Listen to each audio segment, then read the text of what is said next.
بسم الله الرحمن الرحيم. الحمد لله رب العالمين، والصلاة والسلام على رسوله الأمين محمد وآله وصحبه أجمعين، أما بعد.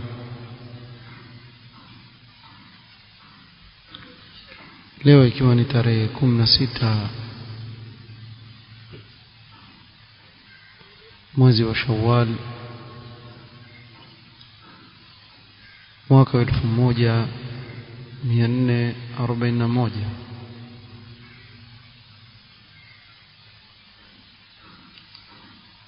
tuendelea na silsila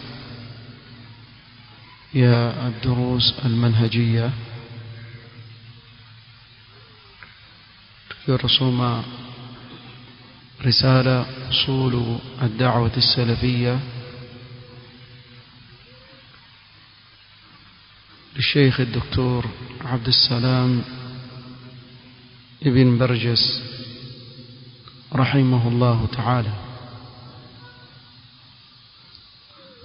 tukiwa leo بإذن الله تعالى katika الأصل السادس، msingi wa 6 miongoni mwa misingi ya hii da'wa mubaraka,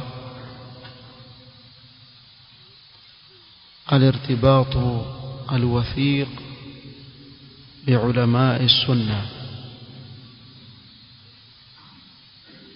miongoni mwa misingi ya da'wa salafia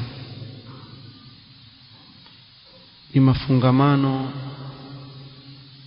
ya nguvu sana ya wafuasi wa hii da'wa na wanaovioni wao katika da'wa kama hii, wanaovioni wa sunna.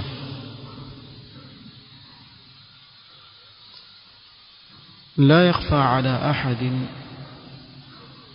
فضل العلماء والمكانة التي يتبوؤونها في الشريعة الإسلامية.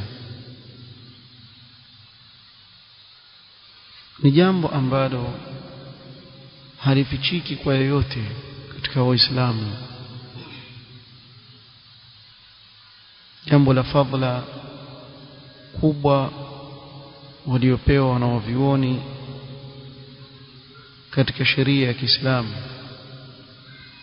na cheo kikubwa walichonacho katika sheria ya Kiislamu. Hili ni jambo ambalo kila Muislamu alifahamu umuhimu na uzito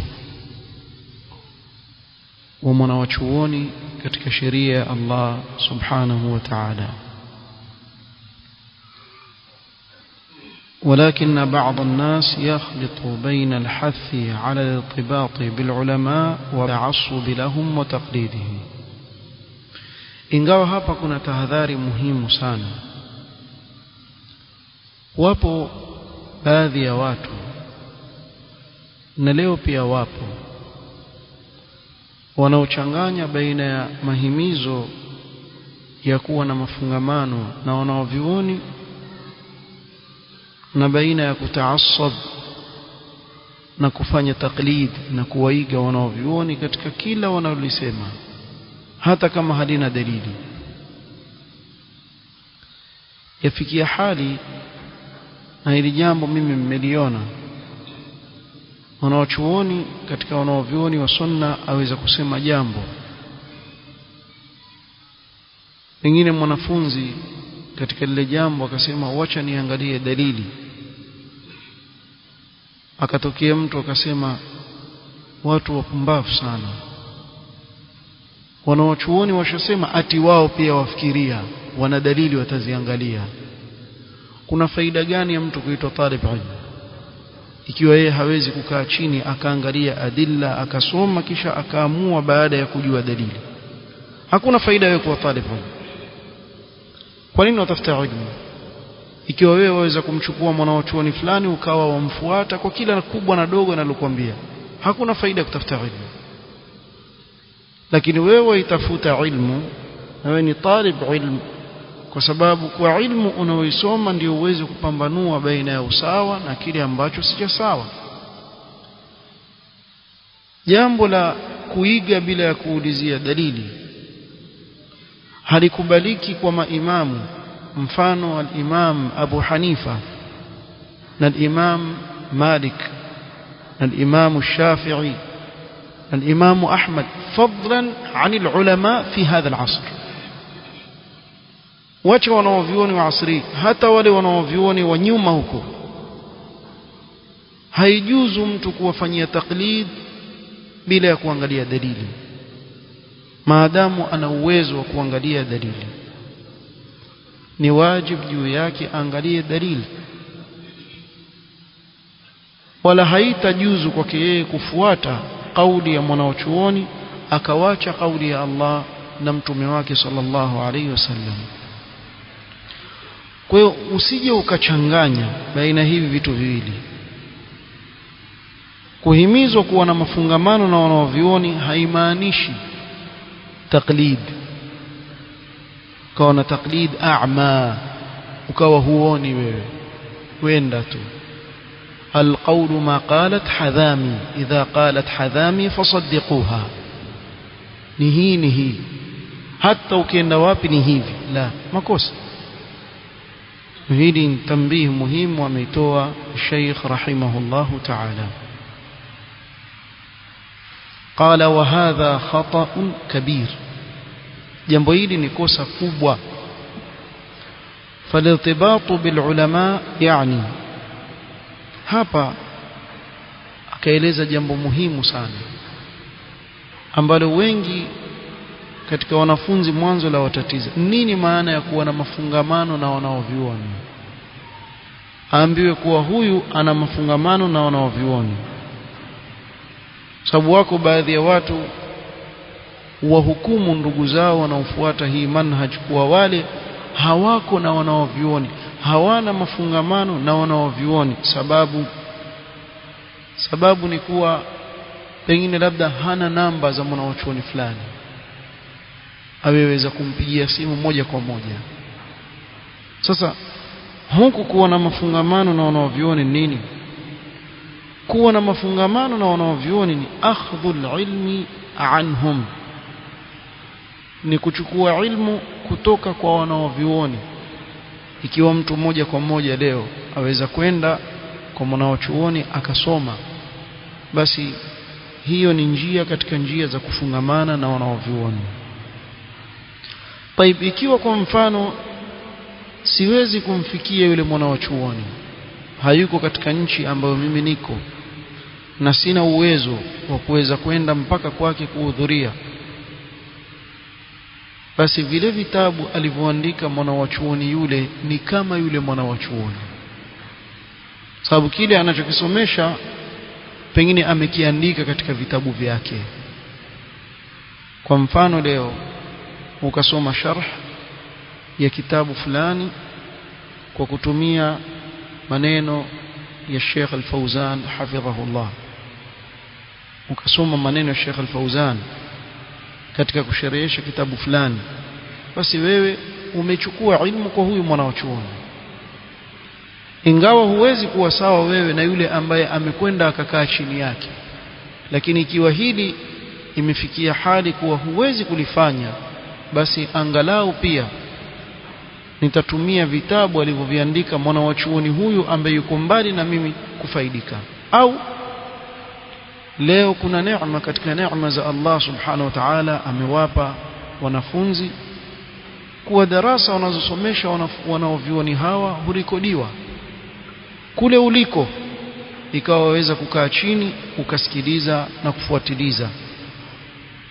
Hii pia ni katika njia ya kufaidika na mwanachuoni kama yule, ukawa una mafungamano na yeye. Walistifadatu minhum bitawjihi walirshadi wa nahwi dhalika, na pia kufaidika na wao kwa miongozo wanaoitoa katika kuelekeza watu. Bimaana ukitokea jambo ukasubiri fatawa za ulama na ukafuata.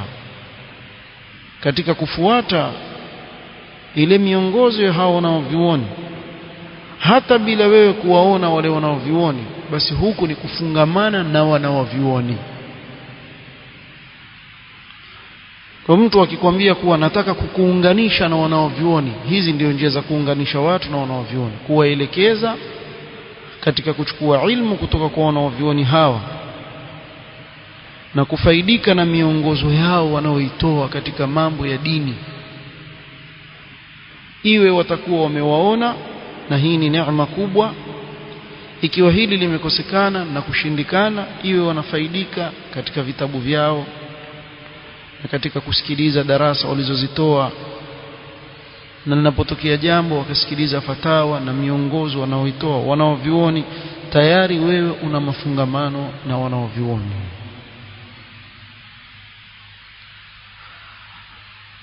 قال كما أنه يعني أيضا كذلك pia yaingia katika maana ya kuwa na mafungamano na wanaovioni تقليدهم ممن يسوغ له التقليد من العامة, kufanya taklid, kuwaiga na kuwafuata kwa wale ambao yajuzu kwa wao kufanya taklid katika awamu, watu wa kawaida ambao sio wasomi.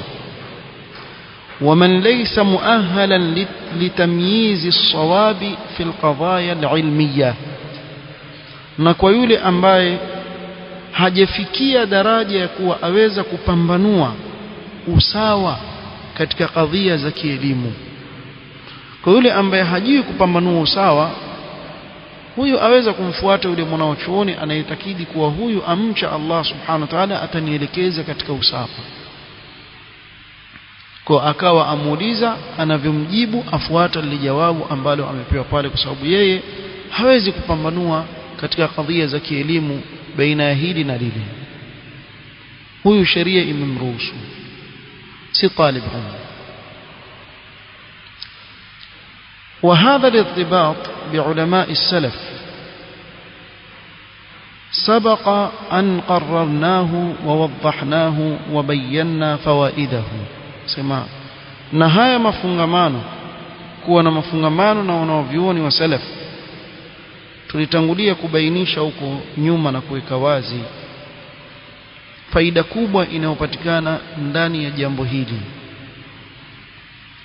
Lau kama watu wangelikuwa kweli wana mafungamano na wanaovioni, biidhnillahi ta'ala, mambo mengi katika mambo ya fitna yangewaepuka, mengi sana. Lakini kwa uchache wa mafungamano baadhi ya watu na wanaovioni, bimaana hana mafungamano na mwanachuoni isipokuwa katika lile jambo ambalo yeye analotaka, akaona mwanachuoni yule pengine amekwenda katika vile anavyotaka yeye, ndio hapo akashikilia. Kinyume cha hivyo akaenda kinyume na yeye, huyu ataingia katika mapipa ya fitna, wal iyadhu billah. Utamuona katika kila sehemu ya fitna akiteleza. Kwa ili ujizuie kutokamana na fitan, kutokamana na upotofu, biidhnillahi ta'ala, katika mambo yako rejea kwa ulama. Fasalu ahla dhikri in kuntum la ta'lamun. Hivi ndivyo alivyotuelekeza Allah subhanahu wa ta'ala. قال وبينا الأضرار التي تترتب عندما يتخلى الناس عن هذا الارتباط. tumebainisha huko nyuma madhara yanayopatikana pale watu wanapoacha kuwa na mafungamano na wanaovioni. Tuchukulie mfano leo nchi ya mamlaka Saudi Arabia. Nchi hii Allah subhanahu wa ta'ala amewaneemesha kwa neema ya wanaovioni wingi sana katika tarehe ya hii nchi. Aondoka mwanachuoni, aacha mwanachuoni mpaka leo. Wakati walipokuwa wameshikamana na wanaovioni wao, vijana walikuwa katika sunna, walillahi alhamdu wal minna. Lakini ikafikia wakati wakaja watu kutoka Misri na Waikhwani, wakaja watu kutoka India na utablighi, wakaja watu kutoka huku na kule. Hawa baadhi ya vijana wakawa na mafungamano na hawa watu. Pale kukatokea watu ambao wametoka katika ule mkondo ambao walikuwa nao wanawavyuoni wao. Na yote sababu nini? Walipoacha mafungamano na wanawavyuoni wao, fitan zikazidi katika nchi, waliyadhu billah, mpaka ikafikia hali waweza kumpata kijana amtusi mwanawachuoni wa sunna bila kujali, wakati hili jambo halikukuwepo huko nyuma. Kabla ya wao kuacha mafungamano, vijana kama hawa na wanawavyuoni wao, na kushikamana na kuwa na mafungamano na watu ambao ni mashbuhin kama maikhwani wale na matabrighi na wengineo. Tizama ile hali leo, waweza kushangaa wewe. Wallahi nashangaa. Kuna mmoja kijana bahith akizungumzia vitabu vya ilmu, tara al-ajab. Yani akaa kijana hivi alitoa vitabu kwamba kitabu hiki mwanachuoni huyu amekitunga, malengo yake ni hivi hivi, kuna hiki kuna hiki, kuna faida hii na ile. Ukitaka kujua kuwa tawfiq si kwa wingi wa kusoma vitabu, mfano wake ni kama huu. Kuna kipindi uletwa katika TV za kule mamlaka, channel zao zile, na wanafunzi hufuatiliza katika kueleza vitabu na faida zake. Vitabu aina mbalimbali. Sababu mmoja katika wale bahithini wachukuliwa siku hiyo, ikawekwa mada fi dhilal al-Qur'an, yazungumziwa tafsiri ya Sayyid Qutb fi dhilal al-Qur'an. Kwa kweli mimi nilikuwa kitambo nikifuatiliza, sababu kuna faida nyingi sana pale utapata kama talib ilm. Siku hiyo ndio ikawa mwisho, sababu ilikuwa hajulikani yule kijana manhaji yake ni gani wakati huo kitambo. Sasa hizi alhamdulillah, mtu yote akizungumza wewe wauliza tu huyu nani, uambiwa. Bas akaanza kusifu. Mimi sijaona yani mtu anayesifu tafsiri hii ambao ndani yake imejawa na mambo ya upotofu makubwa katika itikadi, mpaka kufikia kusema sijaona mimi tafsiri hata ya Qurtubi hata ya Tabari ikifika mfano wa hii. Namna alivyozungumza katika sura hii, hata Tabari yakuzungumza sadala, hata Qurtubi pia kufika hapa. Subhanallah. Sasa yule mwenye kumuuliza sema, lakini watu wasema kuwa ndani yake kuna makosa fulani ya aqida, ayataja aswa. Asema iko hiyo kidogo kidogo, si kidogo, ndo iko hiyo. Na ndani ametukana masahaba, ametukana masahaba, mafanya makosa pale. Yani hakuna ghaira tena kabisa ya masahaba wa Mtume sallam. Kisha ukamwona, lakini ana maneno mazuri pia, azungumza awasifu masahaba, yani awasifu kwa ujumla masahaba. Lakini kusema kuwa Muawiya hakumtusi radhiyallahu anhu na wengineo katika masahaba kama sahaba Abu Sufyan radhiyallahu anhu na wengineo katika masahaba ambao wamefanyia ta'an, watalazimisha mpaka kusema kuwa kwa yale maneno waliosifu masahaba ndio taraju ile, walazimisha. Hakuna ghaira ya aqida, hakuna ghaira ya masahaba. Yote haya yametokamana nini? Hakuna irtibat ya watu kama hawa na wanawavyuoni, ikawapelekea kufikia hapo. Yani mtu yuwakiri na kujua wazi kwa humu muna tamat, kuna balaa. Jamaa zetu sema kuna balaya nyingi humu ndani, lakini pamoja na hayo ukamwona mtu afunika kwa sababu sasa mafungamano yake sio wanaovyuoni wa sunna, ni watu wengine huku nyuma ambao ana mafungamano na wao. Na hili jambo likafikia mpaka katika baadhi ya vyuo vikuu, ukijulikana wewe ni salafi basi utakanyagiwa. Ikiwa utakuendelea na masomo utakanyagiwa, uyasingiwe. Na mambo yafanyika mpaka katika nchi kama Kuwait na nyinginezo. Haya yote haya yamezaliwa kwa sababu ya watu kuachana, kuwa na mafungamano na maulama, ikawapelekea wao kwenda katika fikra kama hizi.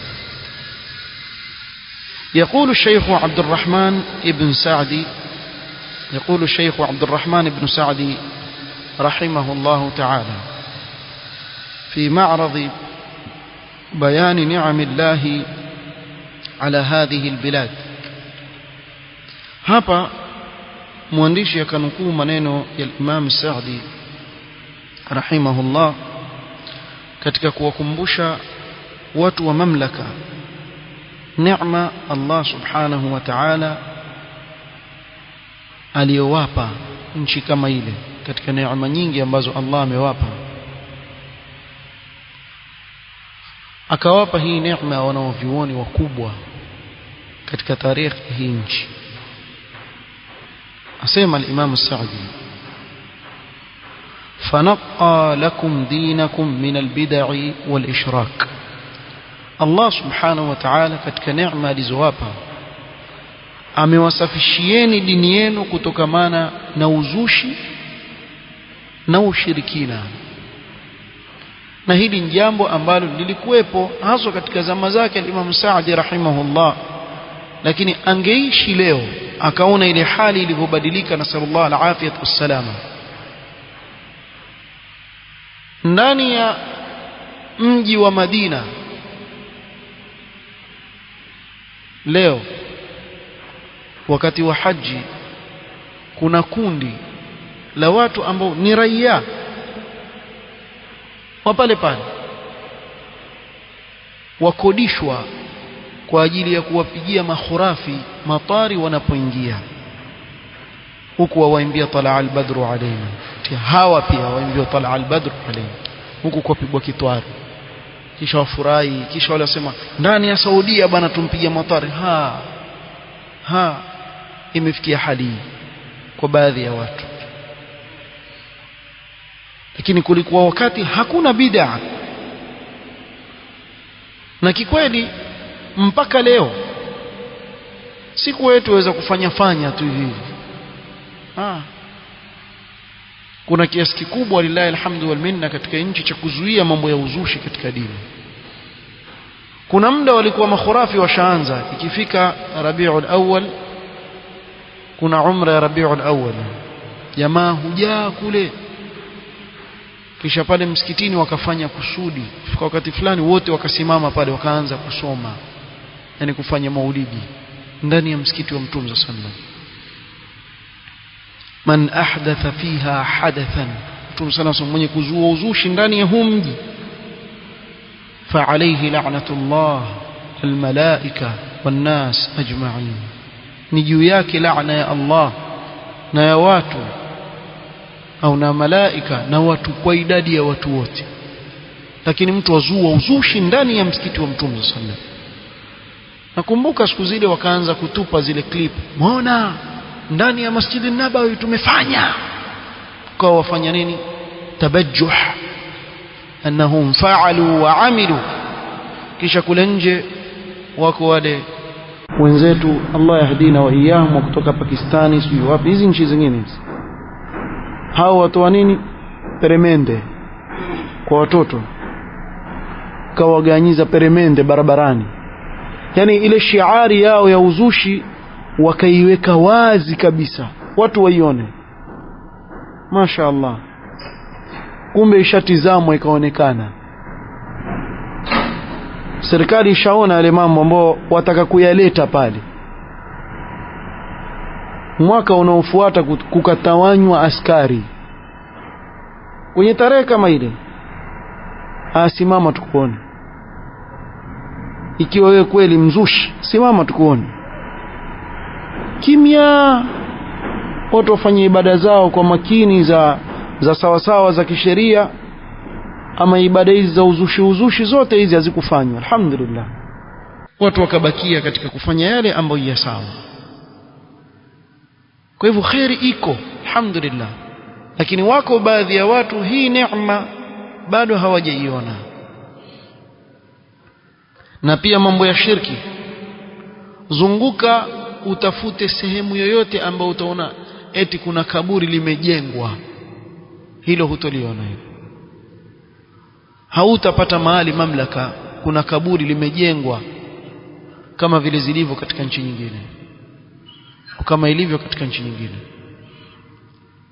قال وسلمكم من وسائل الشرك وطرق الغي والهلاك بوسائل وأسباب يسرها سبحانه، حيث أقام لكم كل إمام قد استقام على الصراط المستقيم. الله سبحانه وتعالى akawasalimisheni nyinyi kutokamana na njia za kuwapeleka katika shirki na njia za upotofu na maangamivu kwa njia mbalimbali na kwa sababu ambazo Allah amezifanya nyepesi kwenu nyinyi. Amewasimamishia nyinyi kila kiongozi, imam ambaye amesimama katika mstari ulionyooka katika sunna. Kisha akawaambia wa kwanza katika wale aima, fakana imamukum al-imam Ahmad ibn Hanbal, imam wenu katika madhhabu ya kifiqhi akawachagulia al-imam Ahmad ibn Hanbal. Na hapa hamaanishi kuwa maimamu wengine walikuwa mubtadi'a, kwa hivyo imamu wao akawa ni imam Ahmad ibn Hanbal, akbaru imamin nasara as-sunnah wal kitab, ndio imamu mkubwa aliyenusuru sunna ya Mtume sallam na kitabu cha Allah. Na hii ni kweli katika tarehe. Ukiangalia katika fitna ya khalqul Qur'an, miongoni mwa wanavyuoni waliosimama kisawa sawa katika kuinusuru sunna na kunusuru kitabu cha Allah, al-Imam Ahmad rahimahullahu ta'ala. Na ndio maana mpaka leo julikana kama imam ahli sunnah, ni imamu ahli sunnah. قال وبه وبأصحابه وبأتباعه ونظرائه يعرف السني من البدعي. وإمامه huyu na wenzake na wafuasi wake na mfano wa wao ndio hujulikana mtu wa sunna na mtu wa bid'a. min sa'iri at-tawaif wal ahzab, kutokamana na makundi mengine wajulikana hawa ndio watu wa sunna. حتى أقام الله شيخ الإسلام والمسلمين أحمد بن تيمية، ikaja mpaka Allah akamsimamisha شيخ الإسلام ابن تيمية رحمه الله. فجاهد الكفار والمنافقين، kawapiga vita makafiri na wanafiq. وسائر الملحدين، na wengineo katika mulhidin min alfalasifa wa ghairihim, akawapiga vita pia. وأظهر من صريح السنة وأعلامها وعلومها ما عجزت عنه مدارك الأولين والآخرين، ناكذهريش سنة وازي علم aliyoieneza ya sunna kiasi cha kuwa fahamu za wa mwanzo na wa mwisho washangana mtu kama huyo, wale waliokuwa wakati wake na wale waliokuja baada yake. Mpaka leo tuzungumze usawa, hakujatoka mfano wa Sheikh al-Islam kutoka wakati wake kuendelea mbele, hakujatoka mfano wake katika tarehe. Ukitizama baada ya Sheikh al-Islam hakuna mwanachuoni aliyesimama akawa mfano wake katika ilmu aliyopewa na Allah subhanahu wa ta'ala. Ajabu sana, yawezekana kutokea, Allahu a'lam, wama kana ata'u rabbika mahdhura, ni jambo ambalo Allah aweza kumpa yoyote, lakini hapajaonekana mfano wake. Hakuna yoyote leo anayejishughulisha na ilmu isipokuwa ni ala amuhitaji maneno ya Sheikh al-Islam rahimahullah. Katika jambo lolote unalofanyia utafiti katika sheria ya Allah leo, utakuta kuwa kuna maneno ya Sheikh al-Islam rahimahullah ambayo yachangia katika hilo. Waonaje mwana wa chuoni huyu ambaye ameondoka akiwa amefungwa jela kwa sababu ya hasad na chuki waliokuwa nao ahlul bid'ah, mpaka kafariki jela?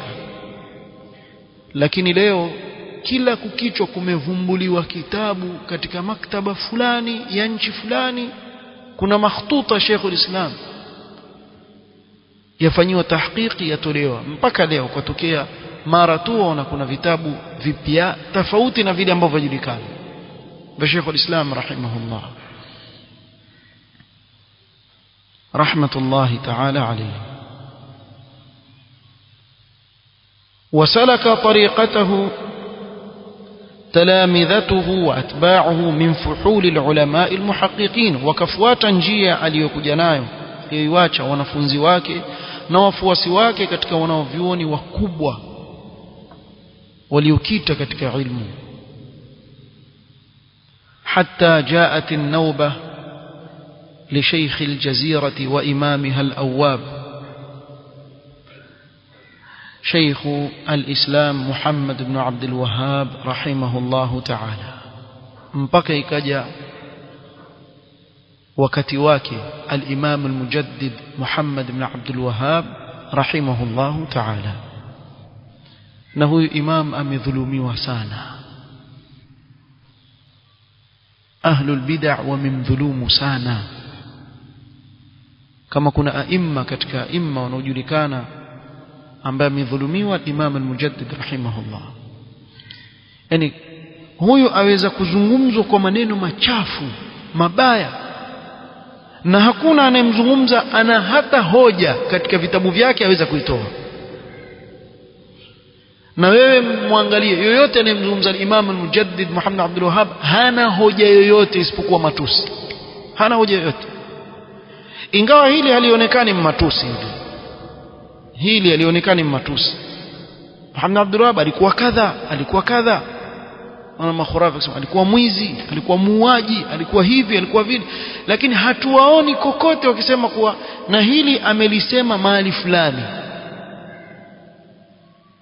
Anifurahisha mmoja katika ikhwa ananiambia hawa mahizbi na makhurafi afadhali waandishi wa habari wajua kutengeza mambo yao kuliko wao. Kwa nini? Sababu waandishi wa habari kusema rais fulani alikuwa mahali fulani, yaletwa video ile, huyo yuko mahali fulani, sio kutoa hoja kuwa kile tunachokisema ni kweli, sio. Kulikuwa na mkutano mahali fulani, waona jipicha kubwa amelileta yule mwenye kuzungumza kwenye mkutano, amesimama mbele alafu watu wamekaa wamsikiliza, sio. Lakini hawa makhurafi na mahizbi yao wazungumza vitu havina hoja yoyote, wameshindwa na wanahabari. Mtu yumtusi al-Imam al-Mujaddid rahmatullah alayhi, lakini hutamuona mara moja, hata mara moja kitoko katika kitabu chake al-Usul al-Thalatha amesema kadha, ama katika kashfu shubuhat, ama katika kitabu at-Tauhid amesema kadha. Hawezi, kwa sababu hana hoja isipokuwa ni kutupa matusi na maneno machafu bila ya msingi wote. Al-Imam al-Mujaddid ikaja wakati wake, faqama bihadha al-amr atamma al-qiyam, akalisimamia hili jambo kikamilifu. Falam yazal fi jihadin ma'a al-a'da وجلاد حتى نشر التوحيد الخالص والسنة المحضة بين العباد. hakuacha kuwa katika vita dhidi ya maadui zake na subra mpaka akaeneza tauhidi iliyo safi kabisa na sunna baina ya waja. waqama ash-shirka wa wasailahu, kakandamiza shirki na njia za shirki, wal bid'a wal fasad, na mambo ya uzushi na uharibifu. fakhalusat al-jazira walillahi alhamd wansabaghat bis-sunnati wat-tauhid. Al-jazira al-arabia katika upande wa mamlaka kukasafishika kabisa, ikawa kinachoonekana kimeenea ni sunna na tauhid. wasalimat bimasaihi al-mashkura ومساعي تلاميذه وأحفاده وأنصاره من الشرك والتنديد. نكوزوا الله سبحانه وتعالى kisha kwa juhudi walioifanya hawa watu yeye na wanafunzi wake na kizazi chake mpaka leo kina Ali Sheikh ambaye mmoja wao ni mufti wa mamlaka leo, wakaendelea kuieneza tauhid na kuiondoa shirki katika nchi kama ile. قال فلم تجد فيها ولله الحمد قبة على قبر ولا مشهدا ولا توسلا بالمخلوقين ولا مولدا ولا معبدا. ukiamka wewe katika ile nchi huoni qubba limejengwa juu ya kaburi au kuna mashhad imewekwa pale watu waje wakizuru au kutawassal kwa viumbe na maiti, wala hutaona maulidi pale yakipigwa isipokuwa kwa watu ambao kipembeni pembeni huko, si jambo ambalo liko wazi, wala hutaona sehemu ambayo aabudiwa asiyekuwa Allah subhanahu wa ta'ala. Hii ni katika neema ambayo Allah amewapa sehemu kama ile, na haya maneno ni al-Imam as-Sa'di rahimahullahu ta'ala. Sio mtu aseme maneno yangu. Waona sisi tuwaambia kila siku wale walipo ndio waisifu kulikuwa ile nchi, ndio ukweli. Haya maneno ni kweli, na kila aliyekwenda kule ashashuhudia na macho yake ajua. Mbona mashia wasifu Iran tena kwa urongo? Wale wametengeneza bomu hilo, wao sifa zao ni hizo tu. Bomu kubwa hilo linaweza kumaliza sio nini? Naweza tufanyeje? Wewe ni wasifu kwa uharibifu. Lakini sisi tuwaambia, wajua kulingania watu katika haki ni ngumu kuliko kuwalingania katika batili. Ama mjui hivyo? Yani mtu akisimama mbele za watu akisema jamani nyinyi mmedhulumiwa, twendeni nifuateni mimi nitawatetea, huyo atapata wafuasi huyo. Lakini aje mwingine ambaye jamani nyinyi mko katika upotofu, mimi nina elimu ambayo naweza biidhnillah nikawaelekeza katika usawa, ambayo usituletee bwana. Yani nyinyi ni wapotofu, njooni niwaongoze, hakubaliwi. Lakini nyinyi mnandaa madhulumiwa, nifuateni mimi mtapata kile mnachokitaka, huyo atapata wafuasi wengi sana. Mfano mdogo tu kama huo. Sasa kuwakinaisha watu kuikubali haki ni kazi kubwa, ama kuwadanganya watu wakaifuata batili, hiyo kazi ndogo tu. Sasa hawa aima hawa walifanya kazi kubwa sana, kazi kubwa sana katika kuieneza sunna na tauhid katika nchi kama ile. Kisha waja watu leo wawacha mafungamano na wanaovyuoni wao, haya mambo kama haya hawayaoni kuwa ni neema. أوليس من أكبر نعم الله عليكم وأجل إحسانه الواصل إليكم أن قيض هؤلاء السادة الغرر.